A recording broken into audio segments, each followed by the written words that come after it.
In today's video, I'm going to teach you how to track changes and view sheet activity in Smartsheet. To get started, open your project sheet in Smartsheet in the usual way, either from your home screen, your recent sheets, or a workspace. Once the sheet is open in grid view, we're going to focus on the tools that help you see who changed what and when. Look towards the top of the sheet interface for the options related to activity and history. These are usually found in the main toolbar or near the right side of the screen. Go ahead and click on the area that's highlighted in the video. This opens up the controls that let you view activity or change history for the sheet. When you click that first highlight, you'll see a panel or menu appear that is dedicated to activity or history. This is where Smartsheet records the key actions taken on your sheet. Now click on the next highlighted option. This will narrow down what you're looking at. So instead of seeing everything at once, you can focus on specific activity, such as changes to rows, columns, or overall sheet settings. Next, click on the following highlighted control.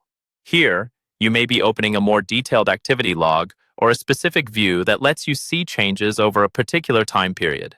This is especially helpful when you're trying to troubleshoot an issue, confirm that an update has been made, or simply keep track of progress on a project.